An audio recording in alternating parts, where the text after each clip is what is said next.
Le tengo una pregunta. ¿Hay vida después del cáncer de mama? Hay vida, una vida más fuerte si la buscas. Me costó un rato llegar con usted y yo quiero compartirle a la audiencia que yo sentí un bulto y me tardé de 3 a 4 meses, doctor, en buscar ayuda. ¿Por qué? Porque sientes el bulto. Al ver cómo sufre tu alrededor, te hace también ser más fuerte, demostrarles que puedes. Pero no se habla tanto de eso. Las mujeres que sobrevivimos cáncer de mama o en general una persona que ha sobrevivido un cáncer, no es fácil. La etapa postcáncer es ruda. Y entonces vino un periodo de decir, Lourdes, eres sobreviviente de cáncer, qué padre, tienes vida, continúas por el tiempo que me toque estar aquí, pero tengo que cambiar mi hábito. Pues bienvenidas y bienvenidos a este concepto nuevo que estamos lanzando, en el cual estamos buscando conocer experiencias de personas que han tenido un diagnóstico de cáncer. En esta ocasión he invitado a dos personas que considero tienen una historia de vida sumamente importante y que me interesa que ustedes conozcan, cada una con ciertos matices, pero ambas con detalles muy propios, muy particulares y que tanto de su diagnóstico como de su tratamiento tienen situaciones que son determinantes para que si tú has pasado por ello, te puedas relacionar, puedas tener un punto de referencia y que si tienes alguna duda, pues nos lo compartas y lo podamos platicar en algún otro momento. Quiero presentarles a Marisa Macías, ¿Qué tal? que Mucho gusto. tuvo cáncer de mama diagnosticado en mayo del 2024, y a Lulú Ramírez, que prácticamente un mes después, en junio del mismo año, también tuvo ese diagnóstico. Me gustaría saber qué pensaron cuando supieron que tenían la enfermedad, cómo fue, que nos platiquen qué experiencia tuvieron, cuáles fueron sus temores, cuáles fueron sus detalles que transcurrieron desde que supieron hasta que tuvieron el primer contacto con el médico. Pues bueno, en mi caso, o sea, yo ni por aquí me imaginé en la vida tener eso, ¿no? Ahora con todo esto que he estudiado y que por lo que he pasado, pues me di cuenta que pues ya al sentir una bolita y en sentir el seno como rojo, como con comezón y todo, yo pensé que, porque tenía implantes en ese tiempo, yo pensé que se me había encapsulado un implante. Jamás me imaginé que fuera yo a tener cáncer, ¿no? Resulta que voy con el cirujano plástico pensando que cambiándome los implantes, pues se iban a checar que el implante estaba roto o algo así. Desgraciadamente nunca pensas en primero ir con un especialista, con el oncólogo que debe de ser, y para mí fue el primero, o sea, ir con el cirujano plástico, me manda a hacer los estudios, en ningún momento salió el diagnóstico en la mastografía. Cuando me operan, cuando quitan el implante, el cirujano se da cuenta que tenía yo como un tipo, una piedra como tipo piedra Pómex, así, ajá, y muy grande. Entonces, pues él no sabía y lo único que fue tratar de retirar lo más que se pudiera e inclusive quitó un parte del tejido, pero él no tenía ni idea, ¿no? Obviamente, volvió a poner los implantes y esa parte de la, pues, la porosidad que tenía la piedra o como quieran llamarle que era pues, el tumor, que no sabía, lo puso en un envase para que lo llevaran a patología. Llevándolo a patología, pues resulta que se dan cuenta que pues era un tumor y que tenía cáncer. Pero bueno, al momento yo no tenía ni idea. Mi hermana me hizo favor de hacer todo ese trámite y de llevarme, la verdad, pues con el mejor médico, con el doctor Ernesto Forgach. Y cuando él me diagnostica, híjole, pues sí fue un shock, ¿no? Claro. O sea, sí es impresionante. Lo único que recuerdo es que le dije al doctor, me voy a salvar, tengo cura. Y cuando le vi su firmeza, el que me dio esa gran esperanza, esa seguridad, que me dijo, sí, si te anima, o sea, si más bien tienes que hacer esto y te tengo que dar, me diagnostica eso y me tiene que dar como el proceso que voy a, me explica el proceso por el que voy a pasar. Y pues yo dije, me quedo, o sea, tranquila porque sé que él me va a ayudar y sé que estoy en las mejores manos. Ya no quise investigar más, ni googleé ni nada. O sea, el doctor me decía, Marisa, esto, HER2 positivo y vamos a checarle. Pues estás en shock y tú nada más dices que sí. Pero pues yo sabía que me iba a salvar porque él me lo aseguró. Eso me hizo sentir muy segura. O sea, obviamente sí les pedí un cuarto, que si me podían dejar entrar a un lugar, un espacio sola. Grité, lloré, me sacudí, salí y les dije, vamos a lo que sigue. Muy bien. Me gustaría hacer algunos comentarios, algunas hincapié. Y es una lección. Cuando vayan a hacer cualquier procedimiento de corte plástico a la población general, sobre todo en cambio de implantes, colocación de implantes nuevos, lo que sea, siempre tienen que tener alguna evaluación por un oncólogo mastólogo, una Así persona es. especialista, porque es muy frecuente lo que te pasó. Y entonces se pudo haber evitado una serie de situaciones que nos llevaron a hacer ciertos tratamientos que a lo mejor no hubieran sido necesarios. Así Punto es. número 1. Punto número 2. La manipulación del tumor que no se retiró completamente, no tuvo un tratamiento oncológico, tampoco es lo ideal. Una cirugía innecesaria por la que pasaste porque hubo que hacer otro tipo de procedimientos. Entonces, siempre que haya la necesidad de hacer algún procedimiento de corte plástico, se requiere de una mastografía con ultrasonido a partir de los 40 años, menores de esa edad. Hay que hacer por lo menos un ultrasonido, idealmente una consulta con el oncólogo. Me quedó cortita tu historia, me faltaron los hallazgos anexos que se encontraron cuando hicimos un estudio que se llama PET. Sí. Platícanos, por favor. Bueno, cuando primero me hicieron la biopsia, checaron y pues vieron que todavía había residuos de la biopsia. Y fue ya después me mandan a hacer el PET y usted se da cuenta, pues ahora sí que con la experiencia que tiene, que todavía tenía bastantes residuos pues de ese tumor. Y ya fue cuando usted decidió cuál era.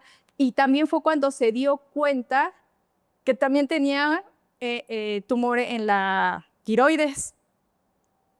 Tenía yo una hipercalcemia y eso fue lo que el doctor le hizo ruido también, que fue cuando dijo, no, esto no está bien. Y me volvió a hacer otro estudio para checar y verificar. Déjame comentarte que estaba yo sentado en esa silla roja. Ahorita que me estás diciendo me vino a la mente y acabo de recordar que todo ese proceso que estás platicando ahorita fue en ese espacio. O sea, como que lo estoy reviviendo en este momento. Bien importante, ¿no? También cuando se diagnostica un cáncer de mama, se tiene que checar todo el cuerpo. Se tiene que hacer lo que se llama la etapificación.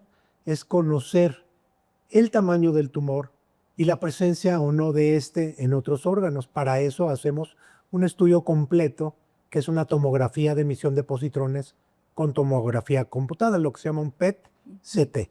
Y prácticamente a todas las pacientes se lo hacemos en algún momento, idealmente al principio, porque nos hemos llevado sorpresas, como fue tu caso, que tuviste un cáncer de mama lobulillar y aparte, sincrónico, un cáncer de tiroides y un adenoma paratiroideo.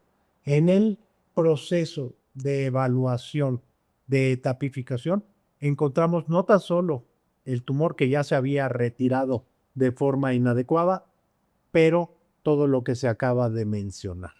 Entonces, se tiene que tomar prioridades y sabemos que el más complicado, el que puede tener consecuencias muy complejas, es el cáncer de mama y por eso empezamos por ahí. Y Sí, para eso hay protocolos de tratamiento. Tú te saliste un poquito de los protocolos porque ya venías con un tratamiento que a lo mejor lo hubiéramos hecho un poco diferente. sí, se tenía que actuar, pero de inmediato. E inclusive, no sé, ahorita que me dice eso, ¿se acuerda que le mandé todos mis estudios preoperatorios? Y ahí fue cuando me dijo, esto no me gusta, se suspende la cirugía. Aquí tienes un tumor en la tiroides. Esa hipercalcemia es algo que no es natural y tenemos que checar. Entonces, yo ya tenía inclusive ya fecha de cirugía, creo que eran 2 días y al siguiente día o 2 días después se canceló porque dijo, no, también tenemos que checar esto. Y bueno, se resolvió el tema del cáncer de mama y se resolvió el tema de cáncer de tiroides, se hizo una tiroidectomía total y se retiró el adenoma paratiroideo derecho, que era un nódulo grande y que estaba dando problemas porque es funcionante. Y esa era la fuente de la hipercalcemia. Y posteriormente, pues, esa es una parte que me gustaría que en un segundo plano lo platicáramos. Ahora, Lulú, cuéntanos, tú un mes después, en junio, llegaste, tú has sido siempre muy valiente y muy tomando el toro por los cuernos, ¿no? Y me encantó cómo llegaste ya con todo bien establecido y sabiendo lo que querías y lo que fuera. Platícanos un poquito de lo que viste. Me costó un rato llegar con usted y yo quiero compartir en la audiencia que yo sentí un bulto y me tardé de 3 a 4 meses, doctor, en buscar ayuda. ¿Por qué? Porque sientes el bulto, lo sientes casi cada noche, que era mi caso, pero te da miedo saber qué es ese bulto. Entonces yo me quedé con ese conocimiento de que algo no está bien, pero me tardé en ir al doctor, que ahora si pudiera regresar el tiempo, lo cambiaría, porque nada más incrementas el riesgo, pero me tardé porque recibir el diagnóstico ya es hacer real que tienes un problema. Y suena irónico de que cómo es posible que sepas que tienes un problema, pero no quieras ir a tratarlo, pero eso pasa mucho. Nos da miedo a las mujeres en el momento en el que sentimos que algo no está bien, acudir con un oncólogo. Entonces, bueno, eventualmente acudo a ultrasonido. El ultrasonido ya dice aquí hay algo que no está bien. Hacen la biopsia inmediatamente y una semana después llega el diagnóstico de es un tumor maligno. Yo vivía en provincia en aquel entonces y estaba buscando un doctor que pudiera darme una atención personalizada, cercana y batallé en encontrar. Hasta que una conocida me recomendó con el doctor Forgach. Sin conocer al doctor Forgach, le escribo un WhatsApp y le digo, doctor, me acaban de diagnosticar un cáncer, me dicen que me tengo que esperar a más pruebas para poder ver a un doctor. ¿Qué pasa? Y el doctor, con una humanidad que yo creo que tú Sí, claro. tienes, que esto es bien importante, busquen al doctor correcto. Doctor Forgach para mí lo era. Me contesta un WhatsApp sin conocerme, me dice, mándame tus resultados, le mando el resultado, inmediatamente sin conocerme, sin haber realizado ningún pago, nada, me dice, vente porque esto es cirugía sí o sí, aquí podemos ver cómo podemos mover hacia adelante. Esa respuesta del doctor fue, va. Era un lunes y yo estaba el miércoles en su consultorio. Eso es bien importante porque de repente te sientes acompañada. Hay muchos doctores, y no es una crítica, que puede que no te acompañen, que seas un paciente más y está bien. En el caso del doctor Sánchez Forgacho sentí casi un amigo que te está ayudando en el proceso de diagnóstico. Bien importante. Llego con el doctor ese miércoles, el doctor me ve a los ojos, que es bien importante, y me dice, tienes cáncer, ¿qué vamos a hacer? Y en ese momento le digo, ¿qué vamos a hacer? Entonces se siente como esa sociedad de decir, vamos juntos a resolver un problema serio. Y de ahí se desencadena toda una serie de tratamientos muy profesionales, los cuales nos permiten llegar a un tratamiento rápido, muy conciso y muy efectivo de un cáncer. Entonces eso para mí, doctor. Ese tiempo de espera es pues muy importante y en esta enfermedad pues las células se van replicando consecutivamente y ese retraso es una lección de alguien que ya lo pasó. Sí. Puede ser la diferencia entre que sí se pueda y no se pueda hacer tratamiento A o tratamiento B. Nosotros funcionamos a base de protocolos. Hacemos una biopsia, saber cómo se llama y cómo se apellida el tumor. ¿Cómo se llama? Pues carcinoma. Puede ser ductal, como el tuyo, lobulillar, como el tuyo. Son diferencias importantes y de cómo se presenta la tumoración. Pero también hay que conocer la biología del tumor, porque depende de ella lo que vamos a recomendar de tratamiento. En el caso de Marisa, presenta receptores positivos, pero también un receptor que se llama HER2, para el cual se recomienda un tratamiento con quimioterapia y con anticuerpos monoclonales. Entonces, en su caso, dimos un tratamiento médico y posteriormente hicimos el tratamiento quirúrgico.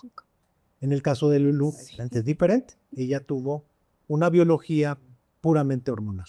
Esos casos todavía se tratan con cirugía de primera instancia. Y posteriormente hacemos una prueba para saber si se requiere o no de la quimioterapia. ¿Tú te acuerdas de esa prueba, el MamaPrint? Me acuerdo perfectamente. Platícanos un poquito de eso. El MamaPrint, y lo he platicado mucho a mis amistades, es un estudio donde caracterizan genéticamente el tumor y pueden darle una clasificación y usted es su lado experto, ¿no? De un riesgo alto, medio o bajo. No, alto y bajo. Alto y bajo. Sí. Muy bien, alto y bajo. Sí, porque existe otra prueba que originalmente nos daba ese riesgo intermedio y que no nos decía qué hacer. Con el MamaPrint es tajante, alto o bajo. ¿Y qué significa alto? Que necesita la quimioterapia, y el riesgo bajo nos dice que podemos quedarnos con terapia hormonal. Y hoy en día ese riesgo bajo todavía se subdivide en bajo y en ultra bajo, que la diferencia es importante porque con un riesgo bajo requieres de un tratamiento por varios años. Con el riesgo ultra bajo podemos considerar en algún momento cortar ese tratamiento. Básicamente son 5 años, pero en riesgo bajo hay que llevarlo a 10. Y en el riesgo alto no quiere decir que haya una gran diferencia en cuanto al pronóstico si hacemos bien las cosas. En riesgo alto, cuando reciben la quimioterapia, la regresamos a lo que sería el riesgo bajo, al pronóstico bueno. Pero eso es una gran ventaja hoy en día porque podemos diferenciar a quienes sí y a quienes no tenemos que darles quimioterapia. Sí. Y en el caso de Lulu, pues afortunadamente no requirió de la quimioterapia. Y es lo que dijimos al principio, ¿no? Cuando platicas con sobrevivientes de cáncer, creo que lo primero que empiezas a preguntar es, ¿tuviste quimio o no tuviste quimio? Ajá. Y creo que esto lo platicamos tú y yo. Sí. Y yo agradezco mucho al doctor porque yo peregriné con varios doctores que es importante que conozcan estas metodologías, porque uno cree que cáncer es igual a Muerte. muerte Ujú. o tratamientos que te puedan incluso evitar que continúes trabajando. La realidad es que con el tratamiento que me dio el doctor, yo continué trabajando. Yo tuve 2 semanas fuera y continué trabajando, ¿no? Entonces, creo que hay muchos mitos que con el conocimiento correcto, el tratamiento correcto, la ciencia, pueden empezar a reducirse, ¿no? A matarse esos mitos. Yo quiero intervenir aquí porque Lourdes es alguien muy atípico en cuanto a cómo se comporta de acuerdo a los tratamientos y es impresionante, pero al día siguiente ya está tuiteando, está con la computadora y a la semana ya está de vuelta en la oficina Gracias. y haciendo ejercicio un poquito avanzado para mi gusto, ¿no? El común denominador de las personas tienen un periodo de recuperación, un periodo de duelo, que eso es importante resolver. De acuerdo. Tenemos esa situación que es parte de lo que en un tratamiento multidisciplinario tenemos que ofrecer y tenemos que, en el caso necesario, acudir con una persona con los conocimientos que nos dé ese apoyo. No tan solo es lo médico No. y no tan solo es el diagnóstico y el tratamiento, sino que el acompañamiento es algo muy importante. Y estos encuentros a mí me parece que son muy importantes porque esta interacción entre pacientes y aquí en Petit Comité, pero también en grupos de apoyo y en esa labor que podemos seguir haciendo con nuestros pacientes Así es. es de vital importancia. Me gustaría que platicaras un poquito más allá de todo lo que ha pasado después de las cirugías. ¿Cómo has confrontado los efectos de los tratamientos, de los cuales no mucho se habla? Se habla de que, sí, recibiste tal tratamiento, se hizo tal cirugía y hasta ahí. Pero, ¿qué pasa después si sigues tomando algún tipo de tratamiento? Sí. ¿Qué tienes que hacer? ¿Cómo lo resuelves? ¿Cómo lo manejas? Al terminar mis quimios, seguí con mi mastectomía bilateral. Terminé, me pusieron los expansores y terminando eso, empezamos con el tratamiento que fue el Verzenio y el Aromacin, el inhibidor, ¿no? de hormonas. Sí, quiero aclarar qué es esto que acaba de decir Marisa. Verzenio es una marca de un tratamiento que hoy en día se está utilizando en pacientes con cáncer de mama de tipo hormonal que tienen alto riesgo de recaída, que está en combinación con un inhibidor de aromatasa, que es el Aromacin. Son marcas de ciertas sales de medicamentos, una combinación muy actual, muy utilizada y que tiene muchos efectos colaterales. A ver, platícanos cómo ha estado toda esa parte. Al principio me dieron una dosis que era de 150 con el Aromacin, pero mi estómago lo resintió muchísimo. Entonces sí, perdón, el Verzenio. Correcto. Sí, el Verzenio. Todo el tiempo pues estaba yendo al baño, o sea, y no retenía nada. Y después me lo tuvieron que cambiar a 100 y con ese totalmente Tolerable. tolerable.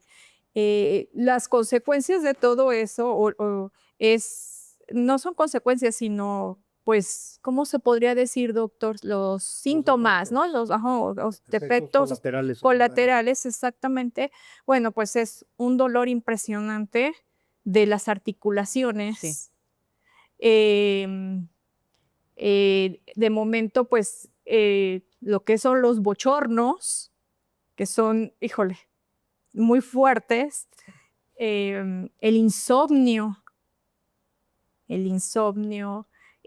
pues por lo mismo que tienes el insomnio, pues igual tu sistema nervioso, pues ya también anda más alterado,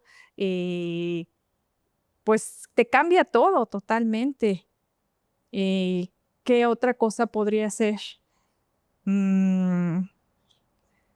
¿Tu cuestión cognitiva se ha afectado? Sí, se ha afectado un poco.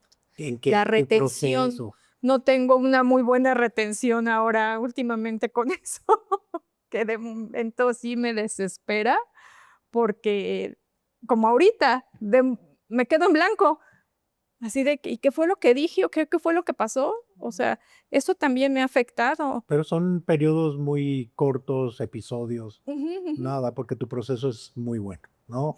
Finalmente. Sí, la verdad es que sí, o sea, tiene secuelas, pero pues digo, tengo vida y vale la pena. Coincido contigo. La perspectiva es, sobrevivimos un cáncer. Así es. Y entonces sobrevivir ese cáncer conlleva un cambio.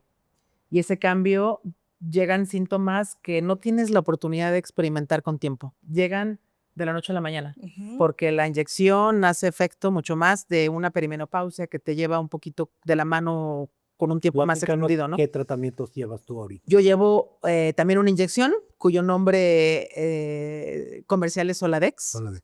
y también el inhibidor de aromatasa. A ver, me explico. Ella es una persona premenopáusica. Entonces, ella está recibiendo un bloqueo hormonal completo que la está convirtiendo en menopáusica transitoria. Le falta un poco para llegar al promedio de la menopausia, que es alrededor de los 50 años. Entonces, para que pueda recibir el segundo medicamento, que es el Aromacin. Aromacin también, Ujú. pues se requiere que no existan hormonas. Entonces, esa combinación de adelantarte la menopausia y darte un medicamento para persona menopáusica, ¿qué ha provocado en tu proceso mental, en tu día a día, en Sí. síntomas? No, los síntomas también son, como en tu caso, fuertes, ¿no? Bochornos intensos, ¿no? Y yo que todavía sigo trabajando, de pronto estaba haciendo una presentación y sientes la gotita de sudor que te está cayendo y que la gente de pronto sí te ve como que estás sudando mucho, ¿no? Y dices, bueno, pues ya ni modo. Y luego eso sudas más, ¿no? Entonces los bochornos llegan y yo creo que la gente no entiende por qué sudarás tanto, ¿no? Entonces es incómodo. ¿Cómo? A mí me dolió mucho las articulaciones, empecé a presentar inflamación, entonces comía cualquier cosita que antes de ese tratamiento no me hacía ningún tema y ahorita ya me inflamaba. Y yo entré a ese tratamiento sin la disciplina correcta que tenía que entrar. Entonces yo le contaba 5 o 6 semanas de haber subido 4 o 5 kilos. Entonces de pronto era así como que chispas, ¿qué pasa? Entre la inflamación, la hinchazón, las articulaciones, los bochornos, no fue tan sencillo. Y entonces vino un periodo de decir, Lourdes, eres sobreviviente de cáncer, qué padre, tienes vida, continúas por el tiempo que me toque estar aquí, pero tengo que cambiar mi hábito.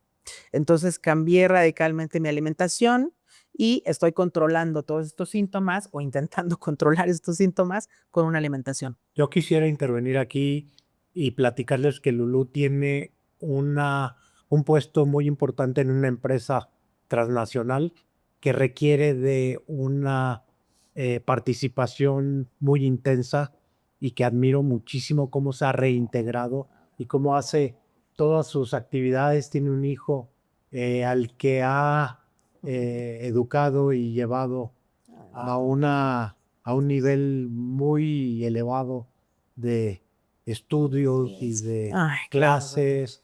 Entonces, es Y soy como mamá soltera. Súper mujer. Y soy mamá soltera por Mamá elección. soltera. Cuéntanos un poquito, a ver, más. Mamá soltera por elección, historia cortísima, llego a los 35 años, a lo mejor varias personas de tu audiencia se van a identificar. Llego a los 34 años, termino una relación larga y entonces me encuentro en una situación donde tengo 35, 34, el reloj biológico está haciendo tic y o encuentro a alguien, te lo estoy contando así, ¿no? Encuentro a alguien y tengo un hijo corriendo, exactamente. No, yo vivía en otro país, entonces traer al hijo para acá es difícil, ¿no? Policía Internacional. O yo tengo a mi hijo por fertilización in vitro con la ciencia. Escojo la segunda, ¿no? Entonces tengo a mi hijo, fertilización in vitro, fue un viaje de 3 años, no nació inmediatamente, no gesté, no me embaracé inmediatamente, pero a los 3 años nace mi hijo y soy la mujer más feliz. Pero para ese proceso Mm, hubo organización. sí, muchísimas. Órale. Y esa parte seguramente sí contribuyó Seguramente. en el aumentar tu riesgo y acelerar un proceso que probablemente hubieras presentado 10 o 15 años después. Tiene razón, doctor, porque en el negocio de fertilización in vitro, que no fue en este país, las clínicas se miden por porcentaje de embarazos y nacimientos exitosos. Entonces, la clínica, yo este procedimiento lo hice en Inglaterra, la clínica no se detiene en este momento de darte hormonas. Yo venía de 4 transferencias de embriones que no habían sido positivos. Entonces era cuestión de con progesterona. Y me inyectaba progesterona 3 veces al día por 3 meses. Yo creo que eso debe de haber tenido una influencia. Definitivamente tuvo que ver. Eran hormonas. Y como mujer, tú no entras a cuestionar estos tratamientos. Tú lo que quieres es embarazarte y tener un hijo. Y espero que con el tiempo esos tratamientos de fertilización in vitro, que son maravillosos, empiezan a regularse un poco más. Porque ahorita es mucha hormona. Yo quiero platicarles que tengo muchos casos muy parecidos, tanto in vitros como pues logrados a través de fecundación normal, pero con manejo con estimulación ovárica. Y sí, es un factor de riesgo del cual no se le platica No, a la persona que va a someterse al proceso, no, justo. de lo cual es necesario e importante. Sí. La elección es informada y la elección es del paciente. Y estoy seguro que no estás para nada arrepentida de haberlo hecho. No. Porque tienes un hijo al que adoras, que fue fruto de ese procedimiento. Pero el haber tomado la decisión con el conocimiento puede haber tenido un impacto en ese momento en que no lo habías tenido. Totalmente. 1. Y 2, saber que a estas personas, a toda persona que se somete a este tipo de terapias, aumenta el riesgo de cáncer de mama definitivamente, y sobre todo si existe una historia de cáncer de mama en la familia. Como era mi caso. Así es. Doctor, inclusive ahorita que usted me está comentando, bueno, que estoy escuchando esta situación, yo también, hace muchos años, nosotros también intentamos, no nos podíamos embarazar, y tuve 2 tratamientos con Gonal-F. Hace, Mismo mío. le estoy hablando de hace 30 años, doctor. Y me hicieron 2 inseminaciones y no pegó. Y yo después dije, ay no, hasta aquí yo no me voy a, porque sí me dio miedo. Y dije, no me voy a llenar de hormonas, o sea, no. Y lo dejé. Gracias a Dios tengo a mi hijo, lo tuve, o sea, a los 37 años me pude embarazar. Igual. Igual. Así, y sin tener, así que sin tomar nada ni nada, ahora sí dejándoselo todo a Dios. Y bueno, aquí tengo, gracias a Dios, a mi hijo que ya tiene 17 años. Y bueno, esa parte también quiero comentarla, ¿no? Y que me encanta y que no siempre sucede. Siempre que vas acompañado. Sí. Siempre están contigo. Sí. Y es algo bien importante que no sucede frecuentemente. Tienes razón. Que me ha tocado a lo largo de los años que me he dedicado en cuerpo y alma a este tema, de ver quién sí, quién no, quién va, quién deja de ir, qué cara pone la pareja cuando le estás hablando de los tratamientos. Muchos voltean la cabeza y dices, la próxima vez no va a venir. Y casi a todos les atino, ¿no? Pero aquellos que siempre están, los admiro mucho. Y son fuente de este apoyo que el cáncer de mama afecta a la familia. A todos. Y en muchos casos acaba con ella, ¿no? Totalmente. Y cuando veo que sobrevive, sobresale, me da mucho gusto, porque eso ayuda a tener un mejor pronóstico siempre. Y sé que pasan por dificultades, ¿no? Que en todos los casos llega a haber roces, entender lo que le está pasando a una persona que está con un bloqueo hormonal. No tan solo es una menopausia, es la consecuencia de un tratamiento que lleva a la menopausia y que tiene muchas aristas y que tiene muchos detalles, y que por eso como médicos nosotros tenemos que conocer todo lo que es la enfermedad y los efectos secundarios, tanto de esa enfermedad como de los tratamientos. Y por eso es importante siempre tener estas visitas seriadas semestrales, el seguimiento del cáncer de mama y sus efectos secundarios.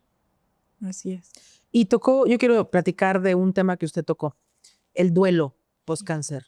Cuando estás en la fase, digamos, activa de tratamiento del cáncer, estás ocupado, tu mente está concentrándose en qué es lo que tienes que hacer. Probablemente te pasó a ti, cirugía, tratamiento. Llega un momento... tiempo de pensar. ¿Cómo? No te da tiempo de pensar porque estás en eso. Sí. No te da tiempo de pensar. Pero de pronto te dicen, bueno, esta fase terminó. Sí. Te veo en 3 meses. Y al principio, bueno, siempre estás feliz, pero después tu mente empieza a cuestionar. Sí. Y entonces viene el duelo. Un duelo en el que en mi caso, ahorita nos platicarás del tuyo, pero profundo, al grado que pedí ayuda psicológica, ¿no? Realmente navegar un duelo post-cáncer no es sencillo. Entonces yo fui, me contactó la doctora Consuelo con una psicóloga tanatóloga y hicimos un trabajo que seguimos haciendo una vez por semana, durante que han sido 8 meses, donde hemos investigado, entendido y pudiendo empezar a vivir ese duelo del cáncer, que va en etapas, Sí. ¿no? Primero es tristeza, es enojo, y poco a poco te vas moviendo a la aceptación, pero no se habla tanto de eso. Las mujeres que sobrevivimos cáncer de mama o en general una persona que ha sobrevivido un cáncer, no es fácil. La etapa postcáncer es ruda, porque empiezas a pensar, ¿y si regresa? ¿Y si esto? ¿Y si lo otro? Entonces hay que apoyarnos. No sé cómo te fue a ti, Así es. pero hay que apoyarnos. Ese punto, doctor, no se habla tanto. No. Y bueno, es parte de este acompañamiento, de esta terapia multidisciplinaria Ujú, y hoy en día indispensable. ujú. Y siempre hablarlo. A veces por hablar de la dosis, de los efectos secundarios, se te pasa, oye, ¿y cómo estás? ¿Cómo ¿Cómo te le estás sientes? pasando? Claro. Porque tienes un tiempo limitado para esa consulta, pero parte de este tipo de coloquios y encuentros es tocar esas fibras importantes y desmadejar qué se tiene o no que hacer y en qué momento hacerlo, ¿no? Sí, ¿Y tú, Marisa, cómo llevas esa parte? pues igual, o sea, lo mío fue un poco más como que tuve mucha fuerza porque tuve un gran apoyo. Mi mamá, mi marido, mis hermanos, mi hijo. Mm, Hoy dije que no iba a llorar porque Se vale. Se vale. Se vale. eh, al ver cómo sufre tu alrededor, te hace también ser más fuerte, demostrarles que puedes, porque también ves el dolor de ellos y el miedo, ¿no? Entonces también eso te hace más fuerte, al menos en mi caso, eso a mí me ayudó mucho. Eh, Mi madre, una mujer que admiro, 83 años, fuerte, con alegría por la vida Con sonrisa todo el tiempo. todo el tiempo. Sí. Si nos vieras, o sea, ella se enclaustró conmigo 24/24, estuvo conmigo, o sea, día y noche, al pie del cañón. Cuando me hacían los efectos de las quimios, pues me la pasaba yo dormida, ¿no? Y ya cuando veía a mi mamá que ya me estaba recuperando, era, mija, vístete, arréglate, ponte bonita, qué bonita tu pelona, y ponte tus turbantes, y nos poníamos a hacer hasta TikToks, nos poníamos a bailar, hacíamos bromas, les hacíamos videollamadas a mis hermanos, bromeando, y les decía de mi pelona, o sea, jugando, o sea, todo eso a mí me ayudó muchísimo. Muchísimo, el ver que ese apoyo, ese cariño, el de mis hermanos, porque pues como quiera, cada quien tiene su vida. Y Tú también tienes una mamá que te apoya y que I- siempre iba a está ser lo mismo. contigo y Igual. que eso es, Igual. bueno, siempre todos tenemos una red a la cual Exacto. tenemos que acudir Eso. y que sabemos quién Eso. va a estar ahí con Así nosotros, es. ¿no? Eso. Afortunadamente, la gran mayoría de las personas con las que yo interactúo siempre tienen a alguien, no tiene que ser la pareja original, puede ser alguien más, Ujú. hermanos, primos. Ahorita Amigos. operé a una persona muy mayor y tiene 3 hijos, los 3 están aquí, son grandes. Una vive en Brasil y se vino a la cirugía de su mamá, que había tenido un cáncer de mama hace 15 años y ahora tuvo la mama contralateral. Y es un detalle que quiero comentar también de por qué a ti sí se quitó la glándula mamaria y a ti también porque tú lo elegiste, Yo lo elegí. pero a ella se le ofreció como parte del tratamiento por el tico tumoral que tiene una alta incidencia de bilateralidad, el cáncer lobulillar. Y en tu caso, porque para quedar más simétrica, Eso. había que hacer una modificación en la glándula contralateral, pero que se determinó que mejor para evitarnos riesgos Correcto. y el temor de cada uno de los próximos estudios. Exactamente. Y se llegó a ese concepto, ¿no? A esa determinación. Pero en fin. Bueno, como parte de los tratamientos, a mí me gustaría saber si ustedes han tenido que cambiar algo de su alimentación, ha impactado, sobre todo en el periodo de la quimioterapia, definitivamente, porque está contraindicado tomar alimentos que tengan irritantes, bebidas alcohólicas, toda esta situación. Pero en esta fase de tratamientos hormonales, tú, Marisa, que aparte tienes que tomar un sustituto de hormona tiroidea ya ha cambiado tu vida de lo que comes o lo que haces. Bueno, es que desde el principio, cuando empiezo yo con las quimios, llevo un acompañamiento de una nutrióloga. Y esa nutrióloga me empieza a decir, no azúcares, no harinas, no esto, no el otro, no aquello, no, o sea, un bombardeo impresionante que llegó un momento en que dije, puta, o sea, si no me muero, si no... Lo voy a repetir varias veces. Ajá, sí, o sea, sí estaba yo muy preocupada que le hablé al doctor y le dije, si no me voy a morir de cáncer, me voy a morir de hambre, de verdad, porque para mí la comida es un placer. Y de verdad, o sea, el doctor me dijo, es cierto, y nunca se me va a olvidar que me dijo, yo necesito a mis pacientes más fuertes. Entonces, quítate nada más las harinas, los azúcares y los embutidos. Si tú estás acostumbrado a comerte tus guisaditos con tu tortilla y tu huevito, adelante. De verdad, para mí eso fue una bendición y eso también me ayudó muchísimo para tener mucha fuerza, ¿eh? O sea, e inclusive, pues, a mí no sé cómo se diga, si se te queman las papilas gustativas, algo así, porque... Bueno, es que los tratamientos con quimioterapia afectan las células malas, pero también a las buenas. Y por eso no se da todo junto, y por eso se tiene que hacer los ciclos. Y hay momentos en donde hay una gran afectación de todas las células del tubo digestivo. Y bueno, los tratamientos provocan que el manejo alimenticio sea muy restrictivo. Sí, ¿no? Y yo, o sea, probaba los alimentos y era un sufrir porque no me sabían a nada. ¿Y eso ya lo recuperaste? Ya, Ok. ya. Perfecto, hasta ahí, 100%. Y de la caída del cabello, platícame. ¿Fue así un proceso? ¿Está bien determinado qué es el efecto secundario que más afecta al sexo femenino? Sí. Me acabo de enterar de alguien que conozco que fue una tragedia también, hombre, perder su cabello. Pero en la mujer es, o sea, más allá de otro tipo de efectos sanguíneos, alimenticios, todo, la pérdida de cabello. A ver. Sí, porque además yo tenía un cabello hermoso, rizado, largo, todo mundo me lo chuleaba. Y cuando a mí me dicen que voy a empezar con las quimios, definitivamente pues me cortó un poco el cabello. Y la primera quimio dije, vientos, ya pasé, no pasa nada, no se me cae. Nunca se me va a olvidar el 12 de diciembre justo, fue cuando me meto a bañar y yo meto mi cabello así y saco así el bonche. Es impresionante, de verdad, quedé en shock. Quedé en shock y me acuerdo que en la regadera lloré y me acuerdo que mi esposo entró y al verme así, o sea, con el cabello así, me acuerdo que él corrió, se hincó ante Dios y le dijo, ¿por qué a ella?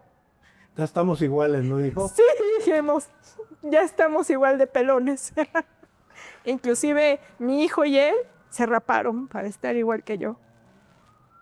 Y sí fue difícil, pero ya después, teniendo el cabello, o sea, no sé si mi mamá también tuvo mucho que ver que me chuleaba tanto y que me decía, ay, es que tienes una cabeza tan bonita y con tu cara se te veía preciosa tu cara así con tu pelona, entonces eso también como que me ayudó. Claro. Ya, inclusive me hice que me compraran una peluca, o sea, súper sofisticada y no sé cuánto y muy nice y todo. No la aguanté, ¿eh? Prefería andar con mis turbantes y era la mujer más feliz. Yo tengo una pregunta. ¿Hay vida después del cáncer de mama? Hay vida, una vida más fuerte si la buscas. Sí tienes que pasar por el duelo y el dolor que conlleva lo que nos está platicando. No es sencillo, pero si lo puedes ver, sentir, procesar y que un profesional te ayude, la vida es más fuerte. La vida es más fuerte ¿Eres después. alguien diferente a antes del cáncer Total. de ahora? Totalmente, totalmente. Y me gusta la versión que soy ahora, porque elegí transformarme a través del dolor que nos está comentando y me siento mejor, más tranquila, más en paz. Sí, hay vida. ¿Vives el día como si fuera el último? Vives el día como si fuera el último. Cada momento agradeces. Yo creo que eso es algo que todos debemos, con y sin cáncer. Pensar que no hay mañana, que hoy es el último día de tu vida y vivirlo plenamente. No sabes qué te va a pasar. Y te valoras tú, valoras tu cuerpo. O sea, ya no te preocupas porque es el gordo, que ya no estoy curveada. O sea, no, al contrario. O sea, valoras tu cabello, tus pestañas, tus cejas, cada cosa porque te renuevas. O sea, eres otra completamente. Y la verdad es que sí es hermoso. Para mí, el cáncer también fue una bendición. Definitivamente. Ese es el punto al que llegas con la ayuda profesional. Usted, la ayuda holística que usted está hablando, ¿no? El oncólogo médico, el psicólogo, llegas al punto de decir, el cáncer pasó por alguna razón Así es. y estamos aquí, la vivimos diferente. Pero tienes que buscar a los profesionistas correctos, a los doctores correctos. Así es. Gracias, doctor, por salvarnos la vida. Así es. Muchas gracias.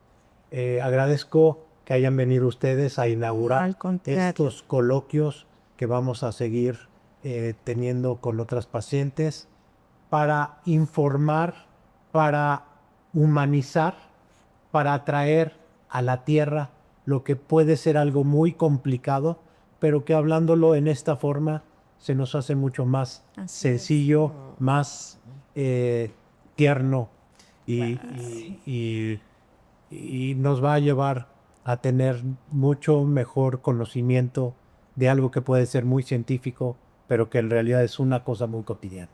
Así Muchas es. gracias, Lulú. Gracias a usted, Gracias. doctor. Gracias. Al contrario, doctor, muchas gracias. Gracias por su profesionalismo. Su amor por resolver cáncer de mama no tiene fronteras. Gracias, doctor.